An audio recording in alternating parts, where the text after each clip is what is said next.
Hello guys, I hope that all of you are well. तो आज हम पढ़ेंगे ऑबिचुअरी। एक पोइम है जो कि ए.के. रामानुजन की है, जिनका फुल नेम था अट्टीपट्टी कृष्ण स्वामी रामानुजन। टाइमलाइन थी 1929 से 1993 तक।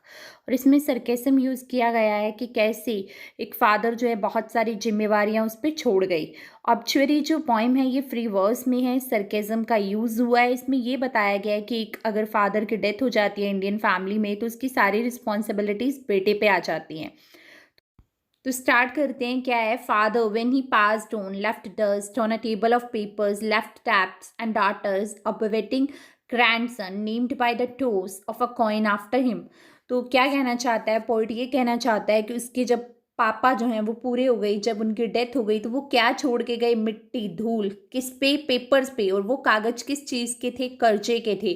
और साथ ही साथ वो क्या छोड़ के गए? अपनी डॉटर्स छोड़ के गए, जिसकी कि अब उसको शादी करवानी पड़ेगी। यानी कि वो ये बता रहा है कि उसके पापा उस पर कुछ जिम्मेदारियां छोड़ गए हैं। उसकी फादर की डेथ के साथ ही ये जिम्मेदारियां अब उस पर आ गई हैं। साथ में वो क्या छोड़ के गए हैं? और क्या? साथ में एक बेड वेटिंग ग्रैंडसन की एक छोटा उसका पोता है जो कि अभी बेड पे ही है। और उसका नाम जो है वो कैसे रखा गया था? टोस करके, कॉइन को टोस करके रखा गया था। किसका नाम? उसके पोते का नाम। ठीक है, उसके फादर के पोते का नाम कैसे रखा गया? टोस करके। तो वो क्या बता रहा है कि उसके पापा की डेथ हो गई है और बहुत सारा कर्ज, बहुत सारी बेटियां और एक ग्रैंडसन जो कि छोटा सा है उसको उसके लिए छोड़कर चले गए हैं। अब उसके ऊपर ही इन सारी चीज़ों की जिम्मेदारी जो है वो आ गई है। ठीक है, साथ में वो छोड़ के गए हैं house that lean slowly through our growing years on a bent coconut tree in the yard. तो वो क्या बता रहा है कि एक घर छोड़ के गए हैं जिसको कि मुरम्मत की ज़रूरत है, जो कि कोकोनट ट्री के ऊपर ही झुका जा रहा है। ठीक है, वो दबता जा रहा है। ऐसा घर छोड़ के गए हैं। Being the burning type he burn properly at the cremation. कहते कि वो जलने के लिए बने थे क्योंकि उनमें बहुत ज़्यादा गुस्सा था, तो वो अच्छे से जल गए थे क्रीमेशन में। और उनको कोई प्रॉब्लम नहीं हुई जलने में, वो अच्छे से जल गए थे क्योंकि उनमें बहुत ज़्यादा गुस्सा था और वो जलने के लिए ही बने थे। ये पोइट किसके लिए बोल रहा है? अपने फादर के लिए बोल रहा है। ठीक है, तो अब क्या है? And at both ends left his I coins. तो कहते दोनों एंड्स पे क्या बचा था? उसकी आंखें बची थी। In the Ashes that didn't look one bit different. तो कहती मतलब राख में भी वो बिल्कुल भी अलग नहीं लग रहे थे क्योंकि उनमें इतना गुस्सा था, वो हमेशा आग की तरह रहते थे। तो वो अपने फादर को राख के साथ कंपेयर कर रहा है। Several spinal disc rough some burn to coal for sons to pick gingerly. तो वो कहता है कि कुछ स्पाइनल कोड जो है, रीढ़ की हड्डी, वो बची थी, वो जली नहीं थी अच्छी तरह से, वो रफ हो चुकी थी, जिनको अब क्या करना था? उनके बेटों ने उठाना था, मतलब उनको चुनना था। And throw as the priest said facing east. और क्या करना था उनका उसके बाद? जैसे कि वो प्रीस्ट कहता ईस्ट की तरफ उनको फेंक देना था। Where three rivers met near the railway station, जहाँ पे तीनों रिवर्स जो है उनका संगम होता है। तो वो क्या बता रहा है कि जैसे प्रीस्ट बोलेगा वैसे वो उन हड्डियों को फेंक देंगे। ठीक है, तो बाकी पोइट कहता है no long standing headstone with his full name and two dates to hold tang the parentheses everything he didn't quite manage to do himself. तो वो क्या कहता है कि उनके लिए कोई हेड स्टोन नहीं बनाया जाएगा, जैसे कि क्रिश्चियंस में बनाया जाता है ना कि एक मतलब उस पर फिर दफनाया जाता है, फिर उसके बाहर एक टॉम सी बनाई जाती है, उस पर नेम लिखा जाता है, फुल नेम लिखा जाता है और दो डेट्स लिखी जाती हैं, जन्म की और उसके बाद डेथ की। तो ऐसा कुछ भी उसके फादर के लिए नहीं होगा क्योंकि उनको जला दिया गया है। Everything he didn't quite manage to do himself. कहते वो खुद कुछ नहीं कर पाए थे। Like is caesarean birth in a Brahmin ghetto. तो उनका बर्थ कहाँ हुआ था? ब्राह्मण फैमिली में। कैसे हुआ था? सिजेरियन से हुआ था।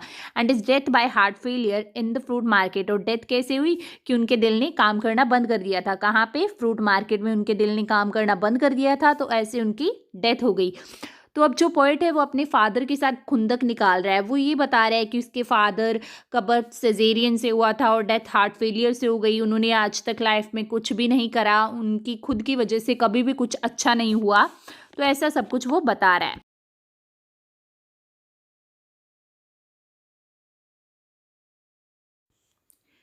But someone told me he got two lines in an aside column of a Madras newspaper sold by the kilo exactly 4 weeks later to street hawkers who sell it in turn to the small groceries.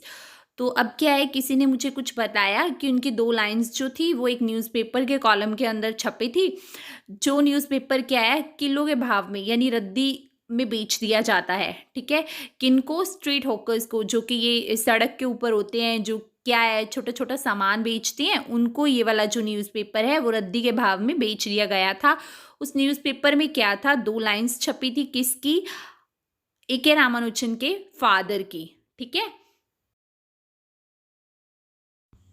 तो जहाँ पे क्या है, where I buy salt, coriander and chicory, जहाँ से मैं नमक खरीदता हूँ, धनिया खरीदता हूँ, गुड़ खरीदता हूँ, and newspaper corns that I usually red.